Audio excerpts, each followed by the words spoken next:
Frustration often happens when we are all wearing different hats. We don't realize we're all wearing different hats. And so we talk past each other or feel like, hey, this person isn't getting me. And we get frustrated. And it can help reduce unnecessary conflict by focusing everybody on the same type of thinking at the same time.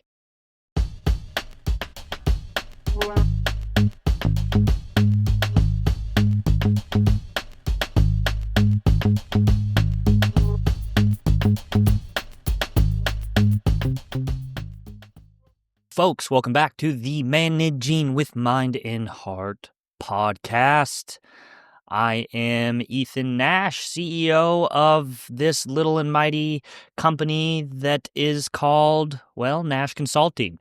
Thanks for tuning in to the podcast. I am excited to share what I have to share with you today. I'm very excited, actually. I'm feeling a lot of energy and excitement towards this tool right now because I've used it in my own decision-making processes with my team. I've used it with high-level executive teams that I work with, as well as director-level groups, and I've used it. Bottom line, I'm highly caffeinated right now, and this tool is exciting. So let me try to rein this in for a moment. The tool I'm going to share with you today is nothing that I've created, nothing Nash Consulting was created, but it is something that I think could benefit any group, any team in their decision-making, collaboration, and just building more respect with each other. So the tool is called the 6 Thinking Hats. So the 6 Thinking Hats framework was actually first published in 1985 by Dr. Edward D. Bono. And this tool has since been applied in various settings, including product development, agile retrospectives, whatever that means, and just general decision-making processes in organizations. So we're going to talk about this today. It's practical. I think you can put it to use right away. Real quick, before I jump into that, I just want to maybe ask a favor of you all. Hey, look, if you enjoy this podcast, if you find even a bit of value out of this show that we're doing here, honestly, the very best way you can support us is just leaving us a review on Spotify or Apple Podcasts. So it'll take you about 10 seconds if you just open the app that you're using right now and give us a 5-star review, a 4-star review, or whatever you feel that we deserve here. It actually goes a really long ways, probably more than you would imagine, in helping other people find the show and spreading the word of what we're doing here on the Managing with Mind and Heart podcast. So thank you for considering. So let's talk a little bit about the philosophy behind the 6 Thinking Hats, and then we'll get into how to use it in practice.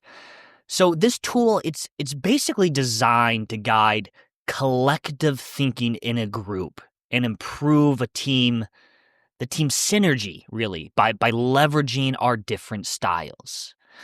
And as I begun to dig into this framework, it became clear to me that the different behavior styles in the workplace map on really well to these 6 different thinking hats. So we'll link to our behavioral style episodes in the show notes, but yeah, we've done a series on behavior styles. It's kind of based off the DISC framework, and essentially there are 4 different styles. There's the analyzer, there's the promoter, there's the conductor, and there's the listener. So put that aside for a moment, because we'll come back to that. But the philosophy behind the 6 Thinking Hats is pretty simple, and it's that structured thinking can help avoid chaos, in a sense. So by everyone in a group, so imagine you're with your team, you're making some decisions together, and everyone in the group decides collectively, hey, let's wear one of these hats at the same time. Let's pick one of these 6 hats, let's put it on, And by doing this, we can actually help ensure that our different approaches, our different styles are all being leveraged. And it really keeps us singing from the same sheet of music as we're progressing through our decision-making process. The 6 hats framework helps us, in a sense, separate different types of thinking that often happen simultaneously without us realizing it. Because I find that frustration happens in a group when we're making decisions, when we're all wearing different hats and we don't realize we're wearing different hats. And so we start talking past each other and we start to feel like this person isn't getting it. This person isn't understanding me. So by using this framework in a structured way, I think it can help reduce unnecessary conflict by focusing the team on the same type of thinking at the same time. So we will focus on this type of thinking for a moment, and then we'll put on a new hat and we'll focus on this new type of thinking. And eventually we'll get through all 6 hats if necessary. So again, it helps reduce conflict, it helps reduce chaos, it helps reduce frustration with each other so we're not talking past each other as much. And it also is a really useful tool for ensuring that we're exploring all angles of a decision and not just a few of them. And it also ensures that everybody who might have, different tendencies towards wearing a certain hat and thinking in a certain way gets an opportunity to lean into their strength, to lean into their style of thinking that they are most adept at, that they are most strong in. Another benefit here, and then I promise I'm going to get into it, is that this tool, this framework, it can actually enable us to step outside of our default thinking styles and collectively explore every aspect of a problem. The facts, the emotions, the risks, the opportunities, creativity, and structure. So for example, maybe I am someone that when I'm making decisions, I tend to focus more on facts. All right, we're going to have an opportunity to wear the fact hat. But for this next 5 or 10 minutes, we're all going to put on the emotional hat. And we're going to think about this decision and problem from an emotional standpoint. By me needing to wear this hat for 10 minutes, it actually allows me to become more adaptable in my style in thinking. All right? With me so far? So, last thing I'll say is that each hat represents a specific way of thinking. And by focusing on one way of thinking at a time, we reduce misunderstandings and make our decisions more productive. So let's get into this. So I'm going to overview the 6 thinking hats. There is the white hat, the red hat, the purple hat, the yellow hat, the green hat, and of course the blue hat. So the white hat, it's about facts and information. The red hat is about emotions and instincts. The purple hat is about risks and challenges. The yellow hat is about optimism and opportunities. The green hat is about creativity and innovation. And the blue hat is about process and control. Okay?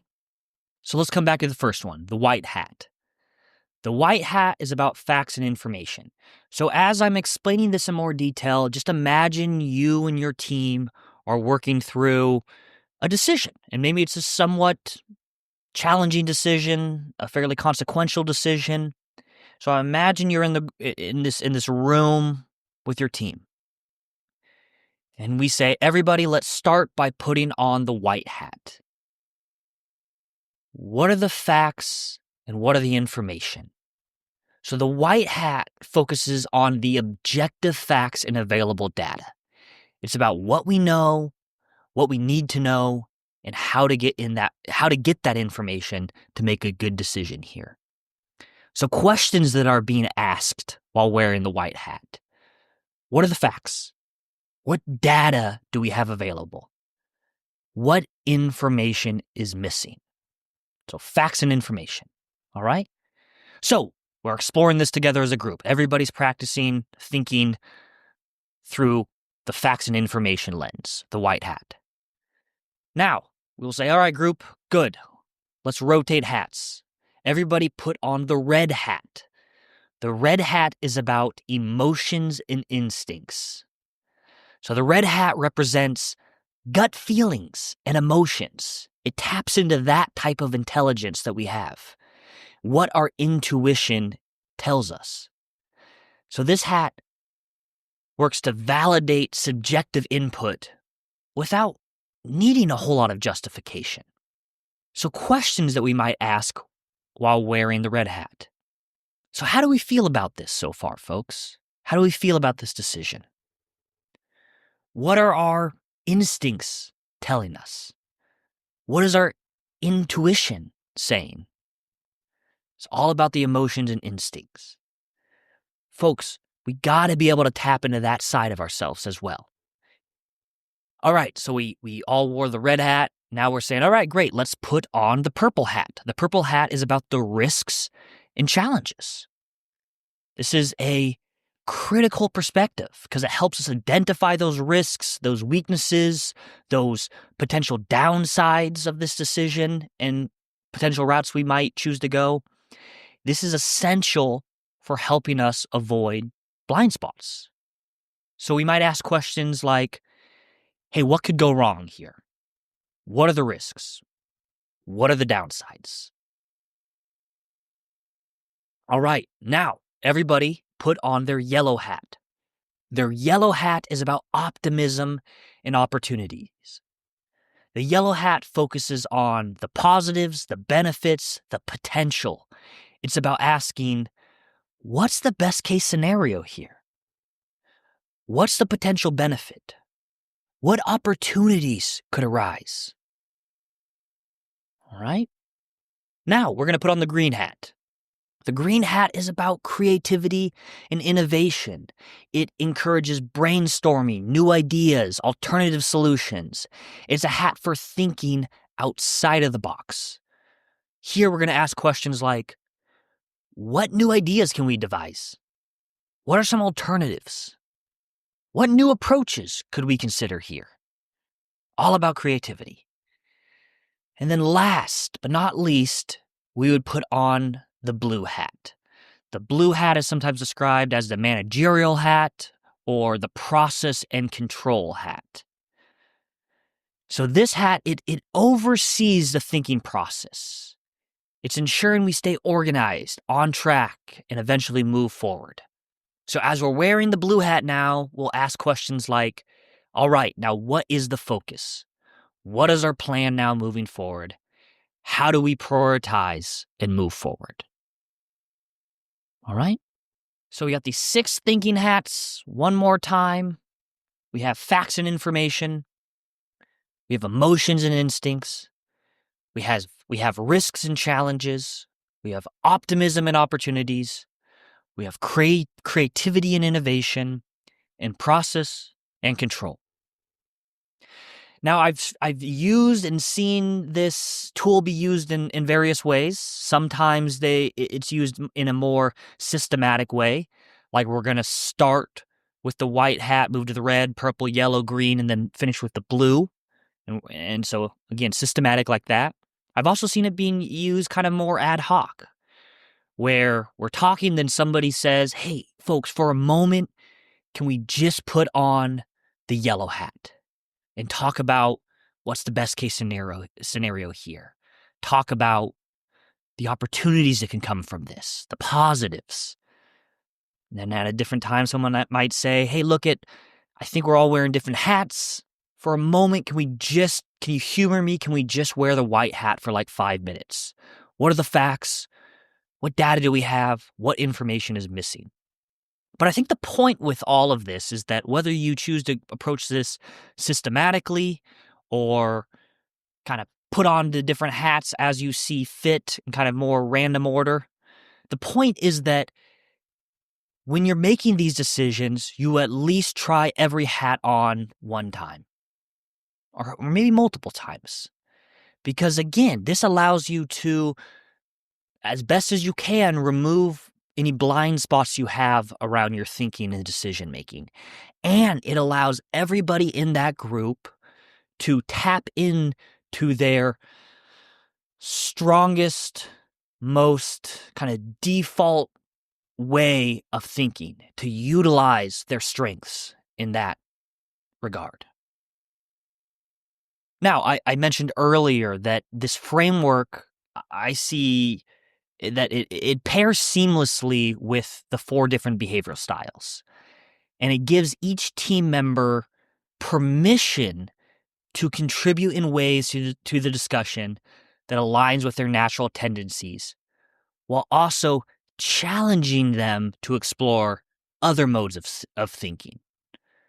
So, for example, an analyzer, one of the behavioral styles, is a more detail-oriented thinker. Analytical team members might naturally shine using the white hat, talking about the facts and data. Or they might shine using the purple hat, looking at the potential risks by focusing on data accuracy, risks, potential pitfalls. Now, somebody that is a promoter, another one of the behavioral styles. Right? These folks tend to be a bit more optimistic thinkers, big picture thinkers, and they're going to thrive with perhaps the yellow hat, focusing on the opportunities and the benefits, or with the green hat, focusing on creativity and in innovation, identifying benefits, identifying new possibilities, and kind of forward-thinking ideas. Now, a more process-driven style, so maybe this is our conductor, another one of the behavioral styles.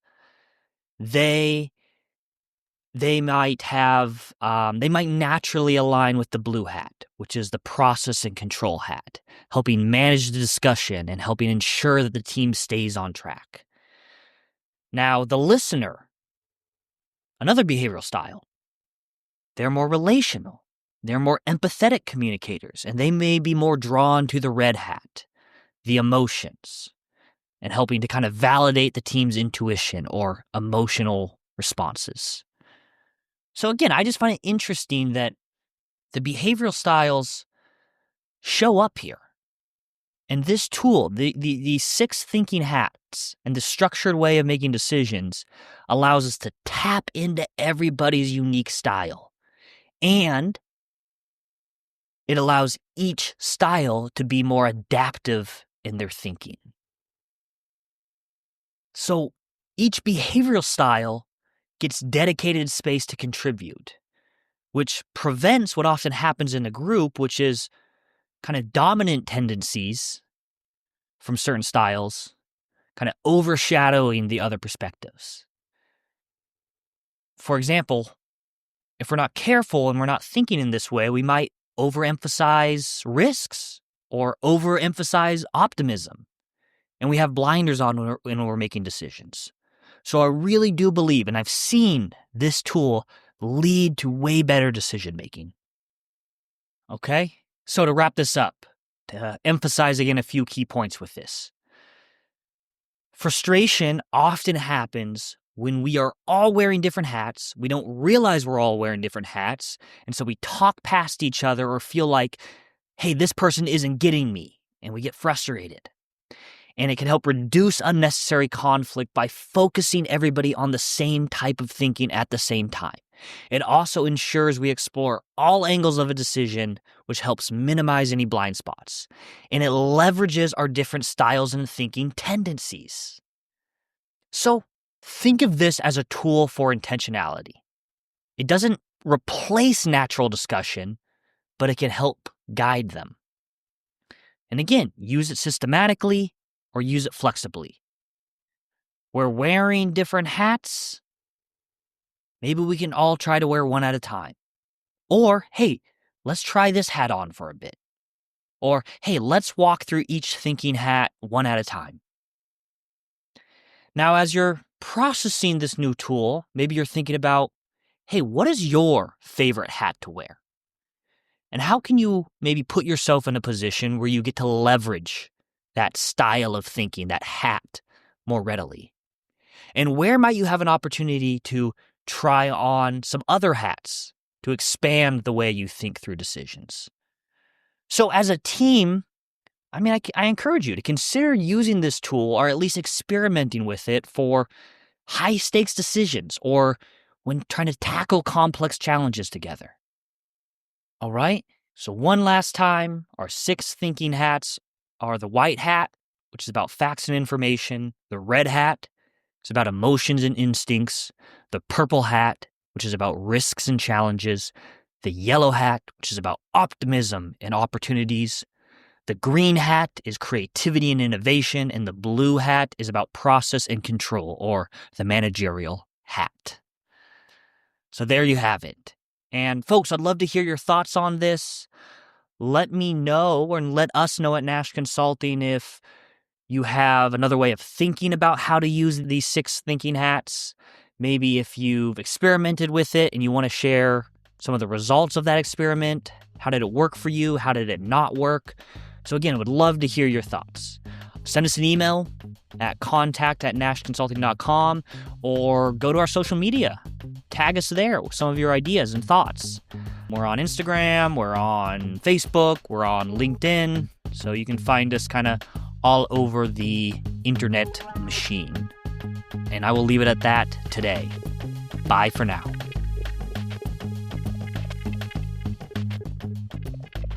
Hey folks, wait, don't go yet. Please stay with me for 1 second here. I want to let you know about a couple cool little goodies that we have available for you. If you dig this podcast, you will probably also dig our Managing with Mind and Heart newsletter. This is a monthly newsletter where we share articles that we write about, hey, how to thrive as a manager, how to lead teams that are characterized by high morale, engagement, psychological safety, care and respect, collaboration, and high performance. You can sign up for this newsletter by texting the word leading to the number 66866. Additionally, you can go to our website and sign up for the newsletter there. Our website is www.nashconsulting.com.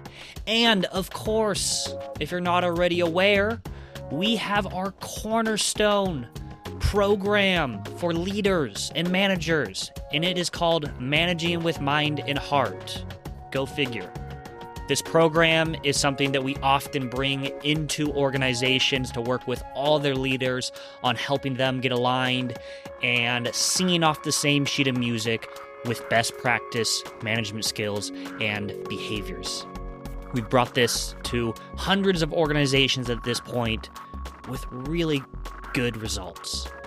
And if you are not able or inclined to bring our program in-house, twice a year, in the spring and in the fall, we offer this 6-day Managing with Mind and Heart leadership development program online for anybody that would like to sign up and join us.